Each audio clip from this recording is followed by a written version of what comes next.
Assalamualaikum warahmatullahi wabarakatuh. Perkenalkan, nama saya Monika. Saya mahasiswa aktif di Politeknik Negeri Pontianak, jurusan akuntansi, prodi D4 Akuntansi Sektor Publik. Di sini saya akan menjelaskan tentang permasalahan sistem pemerintahan presidensial di Indonesia dari makul sistem pemerintahan. Baiklah, akan saya mulai. Yang pertama ada abstrak. Penelitian ini merupakan penelitian hukum yang berdasarkan sistem pemerintahan Indonesia menurut Undang-Undang Dasar 1945.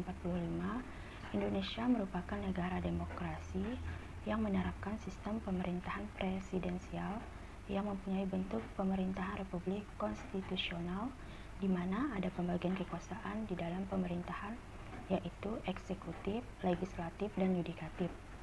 Tujuan dari pemerintahan ini adalah untuk mengetahui teori dan praktik sistem pemerintahan Indonesia berdasarkan Undang-Undang Dasar 1945. Hasil penelitian ini menunjukkan berdasarkan teori sistem pemerintahan Indonesia menerapkan sistem presidensial. Namun, secara praktik dalam sistem pemerintahan, lembaga negara tidak mencerminkan sistem pemerintahan menerapkan sistem presidensial, tetapi lebih menyerupai sistem kekuasaan. Dengan demikian, ketentuan berdasarkan Undang-Undang Dasar 1945 diperlukan kembali penyempurnaan agar secara teori dan praktiknya dapat berjalan secara ideal. Kata kunci: Indonesia, praktik, presidensial, sistem pemerintahan, teori, dan Undang-Undang Dasar 1945. Yang kedua, ada pendahuluan. Salah satu contoh praktik sistem pemerintahan ini yang dijalankan secara tidak ideal adalah semasa pemerintahan Orde Baru di bawah kepemimpinan Presiden Soeharto. Ciri dari sistem pemerintahan masa itu adalah adanya kekuasaan yang amat besar, namun pada lembaga kepresidenan, hampir semua kewenangan presiden yang diatur menurut Undang-Undang Dasar 1945 tersebut dilakukan tanpa melibatkan pertimbangan atau persetujuan DPR sebagai wakil rakyat. Karena itu, tidak adanya pengawasan dan tanpa persetujuan DPR, maka kekuasaan presiden sangat besar dan cenderung dapat disalahgunakan. Berdasarkan penelitian dari artikel umum Setda yang berjudul Sistem Pemerintahan Indonesia Memasuki Masa Reformasi, bangsa Indonesia bertekad untuk menciptakan sistem pemerintahan yang demokratis. Untuk itu perlu disusun pemerintahan yang konstitusional atau pemerintahan yang berdasarkan pada konstitusi. Pemerintah konstitusional bercirikan bahwa konstitusi negara itu berisi adanya pembatasan kekuasaan pemerintahan atau eksekutif dan jaminan atas hak asasi manusia dan hak-hak warga negara eksekutif. Berdasarkan penelitian ini, reformasi yang harus dilakukan adalah melakukan perubahan atau amandemen atas Undang-Undang Dasar 1945 dengan mengamandemen Undang-Undang Dasar 1945 menjadi konstitusi yang bersifat konstitusional. Diharapkan dapat terbentuk sistem pemerintahan yang lebih baik dan dari praktik sebelumnya. Pembukaan Undang-Undang Dasar 1945 alinea 4 menyatakan bahwa kemerdekaan kebangsaan Indonesia itu disusun dalam suatu Undang-Undang Dasar Negara Indonesia yang terbentuk dalam suatu susunan negara Republik Indonesia yang berkedaulatan rakyat. Berdasarkan pasal 1 ayat 1 Undang-Undang Dasar 1945, negara Indonesia adalah negara kesatuan yang terbentuk republik. Berdasarkan hal itu dapat disimpulkan bahwa bentuk negara Indonesia adalah kesatuan, sedangkan bentuk pemerintahannya adalah republik. Selain bentuk negara kesatuan dan bentuk pemerintahan republik, Presiden Republik Indonesia memegang kekuasaan sebagai kepala negara dan sekaligus kepala pemerintahan. Hal itu didasarkan pada pasal 4 ayat 1 yang berbunyi, Presiden Republik Indonesia memegang kekuasaan pemerintahan menurut Undang-Undang Dasar. Dengan demikian, sistem pemerintahan di Indonesia menganut sistem pemerintahan presidensial.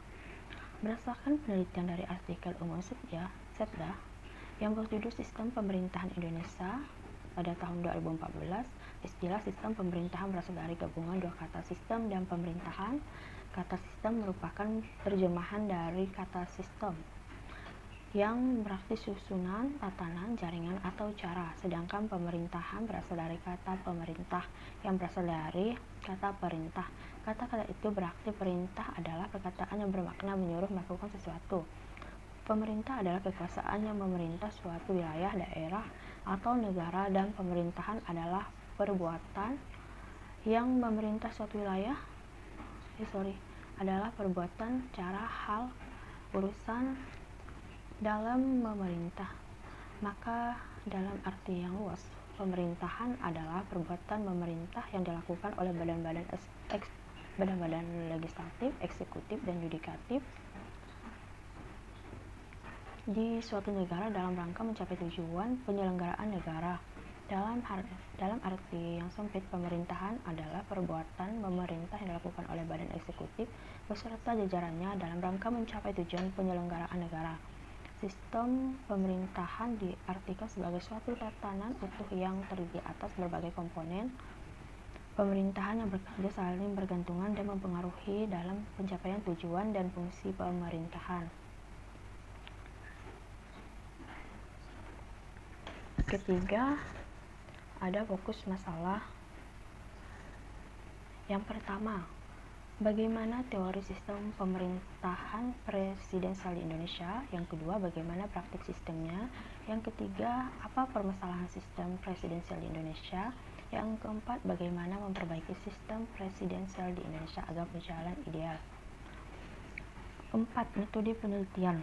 Metode yang dipraktikkan dalam tulisan ini adalah metode penelitian hukum dan metode penelitian kepustakaan. Dengan metode ini dapat menganalisis dan mengidentifikasi sehingga dapat diketahui kelemahan praktik sistem pemerintahan Indonesia. Sumber bahan baku yang dilakukan dalam penelitian adalah Undang-Undang Dasar 1945, peraturan undang-undang terkaitnya, artikel hukum, karangan ilmiah, teori-teori hukum, dan informasi hukum terbaru saat ini yang diberitakan di media massa secara online atau offline.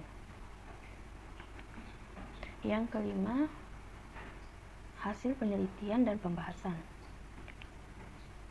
Yang pertama, pengertian sistem pemerintahan. Berdasarkan penelitian dari artikel umum Setda yang berjudul Sistem Pemerintahan Indonesia pada tahun 2014, kekuasaan dalam suatu negara menurut Montesquieu diklarifikasikan menjadi 3, yaitu kekuasaan eksekutif yang berarti kekuasaan menjalankan undang-undang atau kekuasaan menjalankan pemerintahan, kekuasaan legislatif yang berarti kekuasaan membentuk undang-undang, dan kekuasaan yudikatif yang berarti kekuasaan mengendalikan terhadap pelanggaran atas undang-undang. Komponen-komponen tersebut secara garis besar meliputi lembaga eksekutif, legislatif, dan yudikatif. Jadi, sistem pemerintahan negara menggambarkan adanya lembaga-lembaga negara, hubungan antar lembaga negara, dan bekerjanya lembaga negara dalam mencapai tujuan pemerintahan negara yang bersangkutan. Tujuan pemerintahan negara pada umumnya didasarkan pada cita-cita atau tujuan negara. Misalnya, tujuan pemerintahan negara Indonesia adalah melindungi segenap bangsa Indonesia dan untuk memajukan kesejahteraan umum, mencerdaskan kehidupan bangsa, serta ikut melaksanakan ketertiban dunia yang berdasarkan kemerdekaan, perdamaian abadi, dan keadilan sosial. Lembaga-lembaga yang berada dalam satu sistem pemerintahan Indonesia bekerja secara bersama dan saling menunjang untuk terwujudnya tujuan dari pemerintahan di negara Indonesia. Selanjutnya, perbandingan antara indeks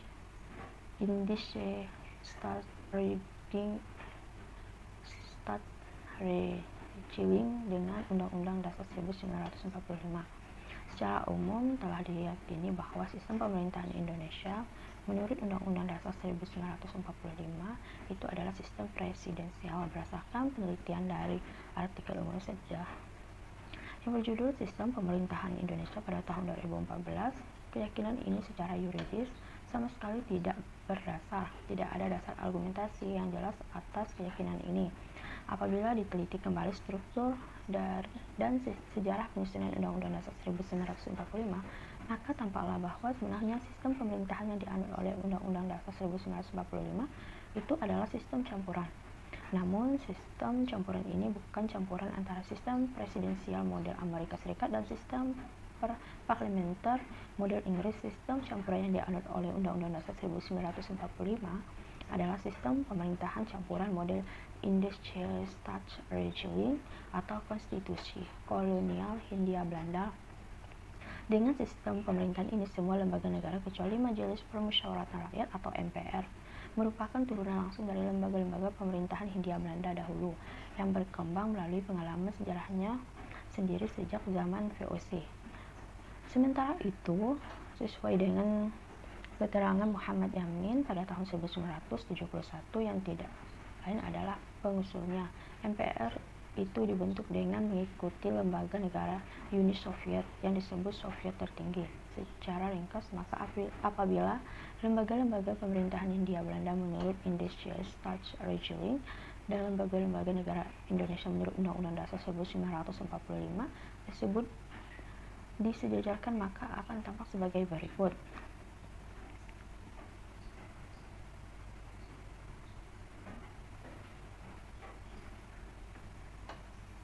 Berikutnya, teori sistem pemerintahan Indonesia. Berdasarkan penelitian dari artikel umum Setda yang berjudul Sistem Pemerintahan Indonesia pada tahun 2014 menyatakan bentuk negara kesatuan dengan prinsip otonomi daerah yang luas, wilayah negara terbagi dalam beberapa provinsi. Bentuk pemerintahan adalah republik, sedangkan sistem pemerintahan presidensial. Presiden adalah kepala negara dan sekaligus kepala pemerintahan. Presiden dan wakil presiden dipilih secara langsung oleh rakyat dalam satu paket. Kabinet atau menteri diangkat oleh presiden dan bertanggung jawab kepada presiden. Parlemen terdiri atas dua bagian, yaitu bikameral. Parlemen terdiri atas dua bagian atau bikameral. Dewan Perwakilan Rakyat atau DPR dan Dewan Perwakilan Daerah atau DPD. Para anggota dewan merupakan anggota MPR. DPR memiliki kekuasaan legislatif dan kekuasaan mengawasi jalannya pemerintahan. Kekuasaan yudikatif dijalankan oleh Mahkamah Agung dan badan peradilan di bawahnya. Sistem pemerintahan ini juga mengambil unsur-unsur dari sistem pemerintahan parlementer dan melakukan pembaharuan untuk menghilangkan kelemahan-kelemahan yang ada dalam sistem presidensial. Selanjutnya, beberapa variasi dari sistem pemerintahan presidensial di Indonesia ada sebagai berikut. Presiden sewaktu-waktu dapat diberhentikan oleh MPR atas usul dari DPR. Jadi DPR tetap memiliki kekuasaan mengawasi presiden meskipun secara tidak langsung. Presiden dalam mengangkat penjabat negara perlu pertimbangan atau persetujuan dari DPR. Presiden dalam mengeluarkan kebijakan tertentu perlu pertimbangan atau persetujuan dari DPR. Parlemen diberi kekuasaan yang lebih besar dalam hal membentuk undang-undang dan hak budget atau anggaran. Dengan demikian, ada perubahan-perubahan baru dalam sistem pemerintahan Indonesia. Hal itu diperuntukkan dalam memperbaiki sistem presidensial yang lama. Perubahan baru tersebut antara lain adalah pemilihan secara langsung, sistem bikameral, mekanisme check and balance, dan pemberian kekuasaan yang lebih besar kepada parlemen untuk melakukan pengawasan dan fungsi anggaran. Selanjutnya, sistem pemerintahan Indonesia dari masa ke masa. Berdasarkan penelitian dari artikel umum Setda yang berjudul Sistem Pemerintahan Indonesia pada tahun 2014, secara garis besar sejarah Indonesia yang terbagi atas 3 masa, yaitu masa Orde Lama, masa Orde Baru, dan masa Reformasi. Sistem pemerintahan Indonesia masa Orde Lama. Masa pemerintahan Orde Lama berjalan dari tahun 1945 hingga tahun 1968 di bawah kepemimpinan Presiden Soekarno. Penyebutan masa Orde Lama merupakan istilah yang diciptakan pada masa Orde Baru. Sebenarnya Soekarno tidak begitu menyukai istilah Orde Lama. Ia lebih suka menyebut masa kepemimpinannya dengan istilah Orde Revolusi. Pada tanggal 18 Agustus 1945, Indonesia mengesahkan Undang-Undang Dasar 1945 sebagai dasar negara. Sebenarnya di bawah Undang-Undang Dasar 1945 telah tercantum bahwa Indonesia menggunakan sistem pemerintahan presidensial, namun setelah 3 bulan terjadi penyimpangan terhadap Undang-Undang Dasar 1945. Penyimpangan itu adalah mengenai pembentukan kabinet parlementer dengan Sultan Syahrir sebagai Perdana Menteri, sehingga pada masa ini dipengaruhi oleh Belanda. Indonesia menggunakan sistem parlementer. Masa parlementer berakhir ketika dikeluarkannya dekret presiden pada tanggal 5 Juli 1959. Sistem pemerintahan masa Orde Baru. Istilah Orde Baru dipakai untuk memisahkan kekuasaan era Soekarno atau Orde Lama dengan masa kekuasaan era Soeharto. Era Orde Baru juga digunakan untuk menandai setelah masa Orde Baru. Setelah ditumpasnya pemberontakan PKI pada tahun 1965, pada masa Orde Baru, awalnya demokrasi di Indonesia mengalami kemajuan. Namun dalam perkembangannya, kehidupan demokrasi era Orde Baru tidak jauh berbeda dengan demokrasi terpimpin. Sistem pemerintahan presidensial juga terlihat ditonjolkan. Kemudian Soeharto menetapkan demokrasi Pancasila sebagai sistem pemerintahan di Indonesia. Sistem pemerintahan masa reformasi. Era reformasi dimulai dari tumbangnya kekuasaan Soeharto pada tahun 1958 hingga sekarang. Pada era reformasi, pelaksanaan sistem pemerintahan demokrasi Pancasila diterapkan sesuai dengan asas demokrasi yang berlandaskan Pancasila. Pada era ini, pemerintahan memberikan ruang gerak kepada partai politik dan DPR untuk ikut serta mengawasi pemerintahan secara kritis. Sekarang ini, sistem pemerintahan di Indonesia masih dalam masa transisi. Sebelum diberlakukannya sistem pemerintahan baru berdasarkan Undang-Undang Dasar 1945, hasil amandemen keempat tahun 2002, sistem pemerintahan Indonesia masih mendasarkan pada Undang-Undang Dasar 1945 dengan beberapa perubahan seiring dengan adanya transisi menuju sistem pemerintahan yang baru. Sekarang ini sistem pemerintahan di Indonesia masih dalam masa transisi. Sebelum diberlakukannya sistem pemerintahan baru berdasarkan Undang-Undang Dasar 1945, hasil amandemen keempat tahun 2002, sistem pemerintahan Indonesia masih mendasarkan pada Undang-Undang Dasar 1945 dengan beberapa perubahan seiring dengan adanya transisi menuju sistem pemerintahan yang baru. Selanjutnya, masalah sistem pemerintahan di Indonesia. Kacung Marijan, Guru Besar Fisip Universitas Airlangga, dalam artikelnya yang berjudul Sistem Presidensial Bermasalah pada tahun 2010 menyatakan antara argumen pokok para elit yang melakukan amandemen terhadap Undang-Undang Dasar 1945 secara eksplisit menetapkan sistem presidensial sebagai sistem pemerintahan karena sistem ini dipandang lebih memungkinkan bagi adanya bangunan pemerintahan yang stabil. Pengalaman dan diskursus tentang apa yang terjadi pada tahun 1950-an agaknya cukup kuat membayangi para elit itu untuk tetap memilih sistem presidensial. Bahwa sistem parlementer telah membuat adanya ketidakpastian politik akibat seringnya pergantian di dalam pemerintahan. Di samping itu, pengalaman dijatuhkannya Gus Dur di tengah jalan juga jadi pertimbangan. Dalam sistem presidensial, presiden tidak bisa begitu saja dijatuhkan oleh parlemen tanpa prosedur sangat ketat. Proses penjatuhan Gus Dur tergolong sangat longgar. Para elit secara substansi menyadari adanya pemerintahan yang stabil akan memungkinkan proses pembuatan dan implementasi kebijakan yang lebih efektif dan efisien. Ujung-ujungnya yang dilakukan pemerintahan akan lebih bermanfaat untuk rakyat. Hanya saja saat dekade setelah sistem presidensial itu secara sengaja ditetapkan dan diimplementasikan, harapannya itu masih juga belum menjadi kenyataan. Betul bahwa pasca Gus Dur tidak ada seorang pun presiden yang diturunkan di tengah jalan, tetapi adanya kebijakan-kebijakan yang efektif dan efisien untuk masyarakat akibat adanya penggunaan sistem presidensial yang masih belum terasa. Di balik adanya presidensial yang telah dipagari oleh sistem presidensial, gonjang-ganjing di sana-sini masih sangat terjadi. Kacung Marijan, Guru Besar Fisip Universitas Airlangga, dalam artikelnya yang berjudul Sistem Presidensial Bermasalah pada tahun 2010, pada poin bergantung kepada parlemen menyatakan konsekuensinya, presiden tidak leluasa membuat dan mengimplementasikan kebijakan-kebijakan secara kelembagaan. Indonesia tidak murni menganut sistem presidensial. Di satu sisi, presiden memiliki otoritas dan kekuasaan cukup substansi. Di sisi lain, dalam membuat dan mengimplementasikan kebijakan-kebijakan, Presiden masih sangat bergantung kepada parlemen.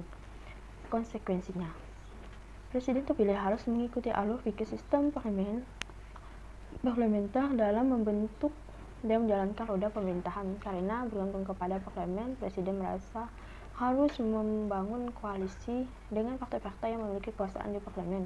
Padahal tradisi koalisi lebih banyak dipakai dalam sistem parlementer. Realitas semacam itu semakin menjadi keharusan karena Indonesia menggunakan sistem multipartai. Sejumlah studi menyimpulkan sistem presidensial akan stabil manakala ditopang sistem dua partai. Oleh karena itu, ketika menjelaskan potret pemerintahan periode 2004 sampai 2009 secara sambil lalu, Indonesia lebih dekat menganut sistem semi presidensial.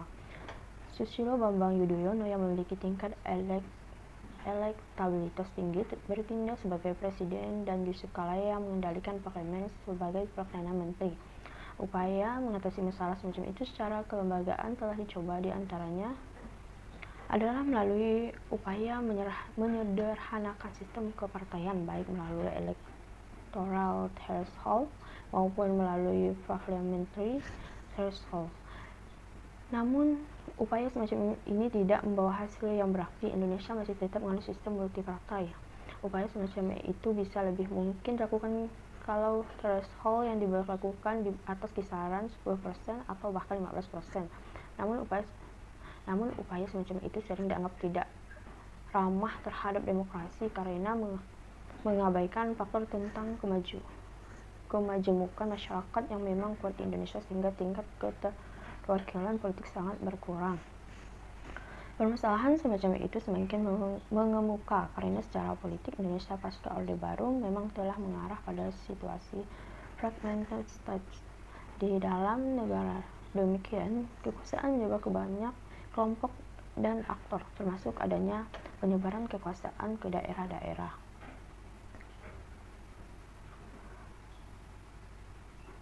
Kacung Marjan, guru besar fisik Universitas Airlangga, dalam artikelnya yang berjudul Sistem Presidensial Bermasalah 2010 pada poin presidensial setengah hati, menyatakan sistem presidensial yang setengah hati ini selama ini masih belum mampu mengatasi sistem semacam itu.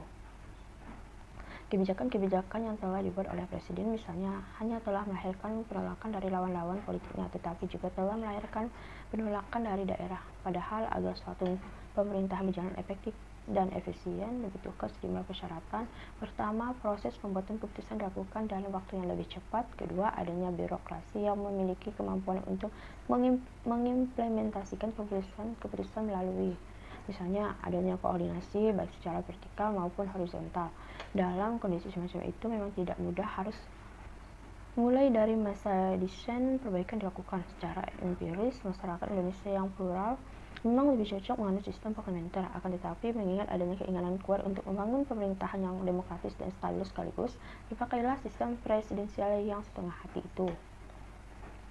Saran dari Kacung Marjan, guru besar fisik Universitas Airlangga, dalam artikelnya yang berjudul Sistem Presidensial Bermasalah pada tahun 2010, menyarankan improvisasi sistem presidensial di Indonesia, yaitu kekuatan-kekuatan politik harus menyadari pentingnya koalisi yang lebih permanen. Dengan demikian, kekuasaan politik dalam berbagai kekuatan politik akan terbagi ke dalam dua pilihan besar, koalisi yang memerintah dan koalisi yang beroposisi. Koalisi semacam itu akan terwujud manakala tiap partai memiliki tingkat kedisiplinan yang tinggi, termasuk disiplin di dalam membangun komitmen berkoalisasi. Selain itu, threshold di dalam pemilu juga tetap harus diberlakukan untuk meminimalisasi pandangan baru di luar mainstream koalisi besar itu. Desain kelembagaan yang memungkinkan hidupnya koordinasi baik secara vertikal maupun horizontal, misalnya melalui pembagian kekuasaan dan otoritas yang lebih jelas dan tidak tumpang tindih. Seorang presiden yang memiliki kemampuan sebagai dirijen dalam memerintah, kemampuan dirijen ini tidak hanya untuk mengordinasikan koalisi yang dibangun, tetapi juga mengordinasikan kebijakan-kebijakan yang akan dibuat dan diimplementasikan di daerah. Keenam, kesimpulan. Sistem pemerintahan negara menggambarkan adanya lembaga-lembaga yang bekerja dan berjalan saling berhubungan satu sama lain menuju tercapainya tujuan penyelenggaraan negara. Lembaga-lembaga negara dalam suatu sistem politik meliputi 4 institusi pokok, yaitu eksekutif, birokratif, legislatif, dan yudikatif. Selain itu, terdapat lembaga lain atau unsur lain seperti parlemen, pemilu, dan dewan menteri. Kebijakan sistem pemerintahan Indonesia. Presiden dan menteri selama masa jabatannya tidak dapat dijatuhkan DPR. Pemerintah punya waktu untuk menjalankan programnya dengan tidak dibayangi krisis kabinet. Presiden tidak dapat membekukan dan atau membubarkan DPR. Kelemahan sistem pemerintahan Indonesia. Adanya kecenderungan terlalu kuatnya otoritas dan konsentrasi kekuasaan di tangan presiden. Sering terjadinya pergantian para pejabat karena adanya hak prerogatif presiden. Pengawasan rakyat terhadap pemerintah kurang berpengaruh. Pengaruh rakyat terhadap kebijakan politik kurang mendapat perhatian. Untuk mengatasi kelemahan itu adalah melalui perombakan konstitusional, misalnya menghilangkan unsur parlementarian dalam konstitusi maupun perundang-undangan yang lain, atau melalui improvisasi sistem presidensial. Ketujuh, saran. Transparansi, kinerja check dan balance pemerintahan dengan cara pengecekan dan ekspos oleh media. Tanpa kolaborasi media dalam pemerintahan, masyarakat akan buta akan segala kebohongan pemerintahan.